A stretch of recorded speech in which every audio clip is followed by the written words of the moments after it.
Hello all, welcome to concept clarity by Tamil. இந்த வீடியோல நம்ம என்ன பார்க்க போறோம் அப்படின்னா, பிரிலிம்ஸுக்கு கரண்ட் அஃபேர்ஸ் அப்படிங்கிறது ஒரு தனி சப்ஜெக்ட்டாவே நம்ம ட்ரீட் பண்ணிட்டு இருக்கோம்.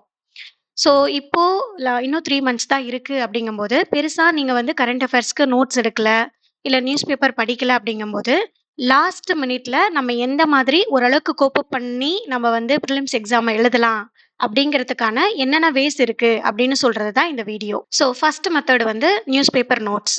நீங்க வந்து ப்ராப்பரா 1 1/2 இயர்ஸா நீங்க வந்து ப்ரிப்பேர் பண்ணிட்டு இருக்கீங்க அப்படின்னா, கண்டிப்பா மெயின்ஸ்லாம் ப்ரிப்பரேஷன் முடிச்சிட்டோம்னா, கரண்ட் அஃபேர்ஸ் வந்து ஒரு பெரிய ரோல் வந்து ப்ளே பண்ணுது. ஸோ நியூஸ் பேப்பர் படிச்சு அதிலிருந்து ஆஃப்லைன்லயோ, ஆன்லைன்லயோ நீங்க நோட்ஸ் எடுத்திருக்கலாம். லாஸ்ட் மினிட்ல நம்ம நியூஸ் பேப்பர் நோட்ஸ் எடுத்திருக்கீங்க அப்படின்னா, தாராளமா அதையே நம்மளோட கரண்ட் அஃபேர்ஸ் மெட்டீரியலா யூஸ் பண்ணிக்க முடியும். ஸோ அந்த நியூஸ் பேப்பர் நோட்ஸையும் நீங்க எப்படி ரிவைஸ் பண்ணணும் அப்படின்னா, மேபி நீங்க சப்ஜெக்ட் வைஸ் எடுத்திருக்கீங்க. ஹிஸ்டரி, எக்கனாமி, பாலிட்டி அந்த மாரி எடுத்திருக்கீங்க அப்படின்னா, ஃபர்ஸ்ட்டு ஒரு பாலிட்டி படிக்கும்போது, பாலிட்டி சப்ஜெக்ட்டோட ஸ்டாட்டிக் படிச்சிருப்பீங்க. படிச்சு முடிச்ச உடனே உங்களோட நோட்ஸ்ல இருக்கிற பாலிட்டி பார்ட்ட வந்து படிக்கணும். எப்படின்னா, நீங்க வந்து மந்த்லி வைஸ் எடுத்திருந்தாலும், மேக்ஸிமம் வந்து மந்த் வைஸ் போட்டு எல்லா சப்ஜெக்ட்டையும் ஒண்ணா எடுக்காதீங்க. பேப்பர் படிச்சுட்டு, அதிலிருந்து ஆஃப்லைன் நோட்ஸும் எடுப்பேன், ஆன்லைன் நோட்ஸும் எடுப்பேன். ஆஃப்லைன் பார்த்தீங்கன்னா, பிரிலிம்ஸ்க்கும் சரி, சப்ஜெக்ட் வைஸ் அப்படியே பிரிச்சுக்குவேன். ரொம்ப ஃபேக்சுவலா இருக்கிற திங்ஸ் மட்டும் தான் வந்து பிரிலிம்ஸ்க்கு நோட்ஸ் எடுக்கிறது. மெயின்ஸ்க்கு பார்த்தீங்கன்னா, பிஒய்க்யூ பேஸ் பண்ணி, சிலபஸ் பேஸ் பண்ணி இருக்கிற என்னென்ன ஃபேக்ட், என்னென்ன ஸ்கீம், ஸோ இந்த மாதிரியான ஒரு டேட்டா இருக்கும் இல்லையா? வேல்யூ ஆடட் மெட்டீரியல் மாதிரி இருக்கும். ஸோ அந்த டேட்டாவெல்லாம் வந்து நோட் பண்ணி வச்சுக்குவேன். இது ஆஃப்லைன் நோட்ஸ்.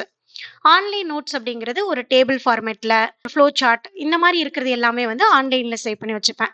ஸோ என்னோட ஒன் நோட் வந்து எப்படி எடுத்திருக்கேன்னு சொல்லிட்டு உங்களுக்கு காமிக்கிறேன். ஸோ இதுதான் ஒன் நோட்டோட என்னோட ப்ரிலிம்ஸ் நோட்ஸு. இங்க பார்த்தீங்கன்னா, நான் இங்க இந்த செக்ஷன்ல வந்து எல்லா சப்ஜெக்ட்டும் ஆட் பண்ணியிருக்கேன். Geography, polity, history, IS, IR, economy, environment, science and tech அப்படின்னு. அதுவும் இல்லாம ஒவ்வொரு சப்ஜெக்ட் கீழ அந்த சப் டிவிஷன் இருக்கும் இல்லையா? ஜியோகிராஃபின்னு எடுத்தோம்னா இந்தியன் ஜியோகிராஃபி இருக்கும். Climatology, economic geography, world mapping, oceanography. So இந்த மாதிரி அதையும் தனித்தனியா பிரிச்சு வச்சுக்குவேன். பேஸ்ட் ஆன் நம்மளோட நோட்ஸ் எப்படி கிடைக்குதோ அத பொறுத்து, இல்ல நான் ஏதாவது ரெலவென்ட்டா வந்து சர்ச் பண்றேன் அப்படிங்கிறதையும் நான் நோட் பண்ணி வச்சுப்பேன். ஸோ இங்க பார்த்தீங்கன்னா, நான் அந்த மேக்ஸிமம் இந்த மாதிரி இருக்கிற சப்ஜெக்ட்லாம் வந்து ஒரு பிக்டோரியலோட நான் வந்து நோட் பண்ணி வச்சுப்பேன். ஸோ எடுத்து ரிவைஸ் பண்றதுக்கும் நமக்கு ஈஸியா இருக்கும்.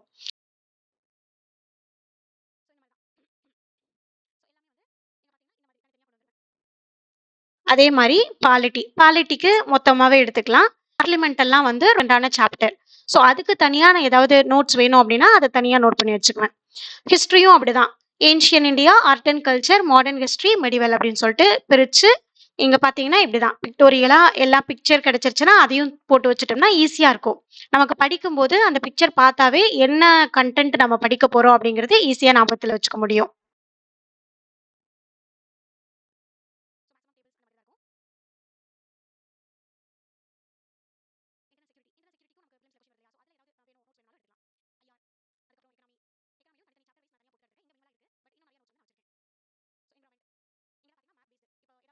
ஆ இப்ப இங்க வந்து வாட்டர் கன்சர்வேஷன் மெத்தட்ஸ் அப்படின்னு சொல்லி போட்டு, அதுல வந்து இந்த மாதிரி தான். ஏதாவது ஒரு மெத்தடு இல்லாட்டினா ஏதாவது ஒரு பிளேஸஸ் பத்தி நான் படிக்கிறேன் அப்படின்னா, அத மேக்ஸிமம் இந்தியா மேப்ல எங்க இருக்கு அப்படின்னு சொல்லி மேப்பா நமக்கு வந்து நோட்ஸ் கிடைக்குதான்னு சொல்லி பார்த்து, அத எடுத்து நான் நோட் பண்ணி வச்சுக்குவேன். சயன்ஸ் அண்ட் டெக் அதுலயும் தனித்தனி சாப்டர்ஸ் இருக்கு இல்லையா? டிஃபென்ஸ், ஸ்பேஸ் அந்த மாதிரி, கம்ப்யூட்டர்ஸ் இந்த மாதிரி இருக்கிறது எல்லாத்தையுமே தனித்தனியா போட்டு வச்சுக்கலாம்.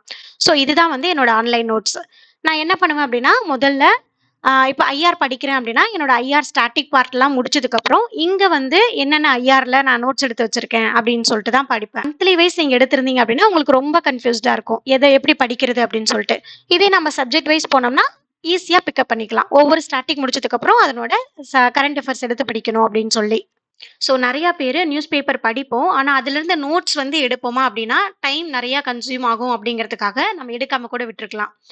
ஸோ அவங்கலாம் என்ன பண்ணலாம் அப்படின்னா, இன்னும் 3 மந்த்ஸ் தான் இருக்கு. பட் கரண்ட் அஃபேர்ஸ நெனச்சு வொரி பண்ணிக்காம, நம்ம டெஸ்ட் சீரிஸ் எழுதுவோம்ல, அந்த டெஸ்ட்லயே வந்து எவ்ரி மந்த்துக்கும் வந்து கரண்ட் அஃபேர்ஸ் கொஸ்டின்ஸ் வந்து பிளேஸ் ஆயிருக்கும். ஓகே. இப்போ ஒவ்வொரு டெஸ்ட்டுக்கும் போதும் ஜான்வரியோட கரண்ட் அஃபேர்ஸ், மார்ச், ஏப்ரல் அப்படின்னு சொல்லிட்டு மந்த்லி வைஸ் வந்து அவங்க கரண்ட் அஃபேர்ஸ் வந்து குடுத்திருப்பாங்க. ஒரு 100 கொஸ்டின் இருக்கு அப்படின்னா, 75 கொஸ்டின்ஸ் வந்து ஸ்டாட்டிக்கா இருக்கலாம். 25 கொஸ்டின்ஸ் வந்து கரண்ட் அஃபேர்ஸ்லேருந்து கேட்டிருப்பாங்க. ஸோ நீங்க வந்து கரண்ட் அஃபேர்ஸ் எந்த சப்ஜெக்ட் அப்படின்னு சொல்லி பார்க்காம, இந்த இடத்துல வந்து நம்ம அத தனியா பிரிச்சுட்டு இருந்தோம்னா, இன்னும் டைம் எடுக்கும். ஸோ அதுக்காக என்ன பண்ணலாம் அப்படின்னா, ஒவ்வொரு மந்த்லி வைஸும் வந்து தனித்தனியா நோட் பண்ண ஆரம்பிச்சிரலாம். ஸோ அந்த டெஸ்ட்ல ஜூன் மந்தோட கரண்ட் அஃபேர்ஸ் கேட்டிருக்காங்க அப்படின்னா, ஒரு A4 ஷீட் எடுத்துக்குவேன். அதுல ஜூன் மந்த்ன்னு போட்டு, அதுல என்னென்ன கொஸ்டின்ஸ்லாம் கேட்டிருக்காங்கன்னு சொல்லிட்டு, இது உங்களுக்கு காட்டுறதுக்காக நான் வந்து ஒரு வேர்டுல காமிச்சிட்டு இருக்கேன்.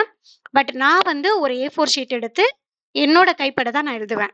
ஸோ அதுல ஒரு 25லேருந்து 26 கொஸ்டின்ஸ் இருக்கு அப்படின்னா, 1, 2, 3 அப்படின்னு சொல்லி போட்டுட்டு, அதையும் நான் வந்து எக்ஸ்ப்ளனேஷன் ஃபுல்லா படிச்சிருவேன். இப்போ நீங்க வந்து 2 சீரிஸ் அட்டெண்ட் பண்றீங்க அப்படின்னா, ஒரே பேப்பர்ல ஒரு பக்கம் ஒரு 25 கொஸ்டின்ஸ், அடுத்த பக்கம் அடுத்த 25 கொஸ்டின்ஸ் அவ்வளதான். ஒரு மந்த்துக்கு ஒரு 50 கொஸ்டின்ஸ் வந்து கரண்ட் அஃபேர்ஸ்லேருந்து படிக்கிறோம்னாவே, ஸோ டோட்டலா 18 மந்த்ஸ் படிக்கலாட்டினாலும் அட்லீஸ்ட் ஒரு 10 மந்த்ஸ்க்காவது இந்த மாரி ஒரு மெத்தட ஃபாலோ பண்ணிட்டு போறோம்னா, நம்ம கையில 500 கரண்ட் அஃபேர்ஸ் டாபிக்ஸ் வந்து நம்ம படிச்சிருக்க முடியும். ஸோ இது வந்து ஒரு பெஸ்ட் மெத்தடு. ஏன்னா நம்ம போய் டெஸ்ட்டும் எழுதியிருக்கோம். அத பத்தி எக்ஸ்ப்ளனேஷனும் படிச்சிருக்கோம். டெஸ்ட் டிஸ்கஷனும் பார்த்திருப்போம். ஸோ இது இந்த கரண்ட் அஃபேர்ஸ் வந்து இன்னுமே மத்தத விட மறக்காது. ஸோ நெக்ஸ்ட் மெத்தட் பார்த்தீங்கன்னா, மந்த்லி மேகசின். ஒவ்வொருத்தரும் மந்த்லி மேகசின் படிக்கணும் அப்படின்னு சொல்லிட்டு அத பத்தி சொல்லிட்டே இருக்காங்க. பட் அது ரியாலிட்டில நிஜமாவே எல்லாருக்குமே ஒர்க் அவுட் ஆகுதான்னு சொல்லி கேட்டா கண்டிப்பா இல்ல. அப்படியே நாங்க திக்கி திணறி கொஞ்சம் ஓரளவுக்கு ஒரு 2, 3 மந்த் படிச்சுட்டோம். மேக்ஸிமம் ஒரு 5 மந்த்ஸ், 6 மந்த்ஸே படிச்சுட்டோம்னு வச்சுக்கோங்களேன். ஆனா, ஃபைனலா நம்ம எக்ஸாமுக்கு முன்னாடி அத எப்படி ரிவைஸ் பண்ண போறோம் அப்படின்னு கேட்கும்போது, அது ஒரு கொஸ்டின் மார்க்கா தான் இருக்கு. அதுக்கான சொல்யூஷனும் இல்ல. ஸோ அப்படி இருக்கும்போது, அது ஒரு பெஸ்ட் மெத்தடாவும் தெரியல. என்ன பண்ணலாம்?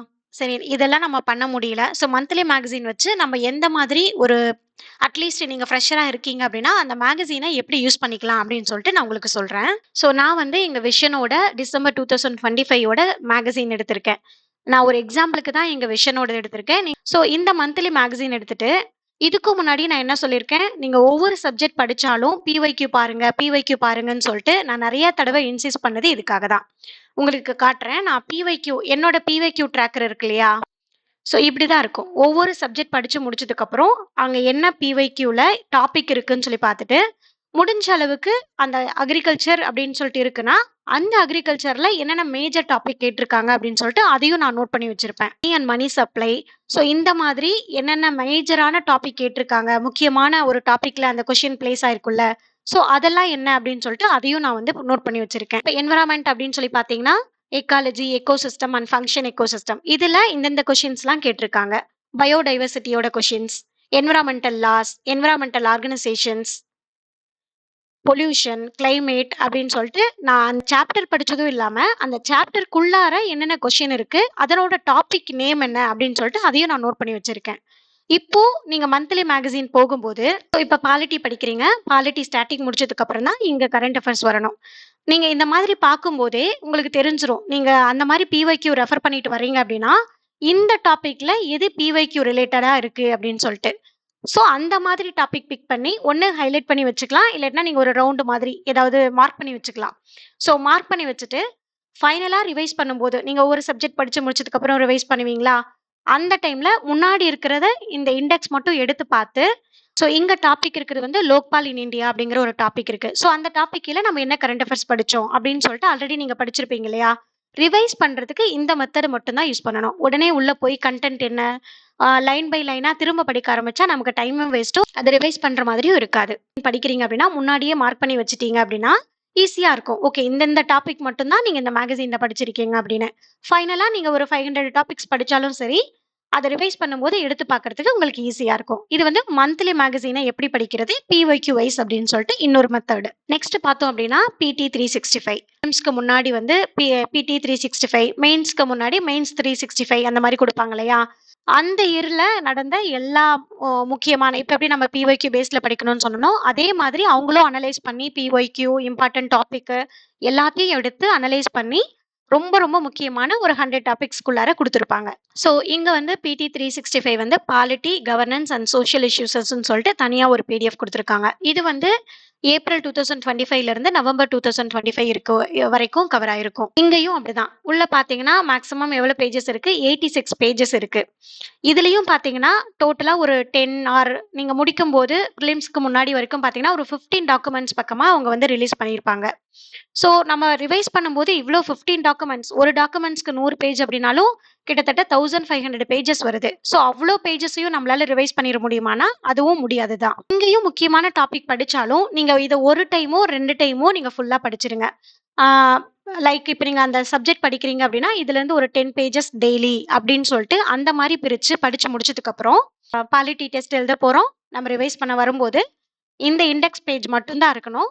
இதுல எடுத்துட்டீங்கன்னா, இப்ப ஸ்பீக்கர் ஆஃப் லோக்சபா என்னென்ன படிச்சிருப்போம் அதுல?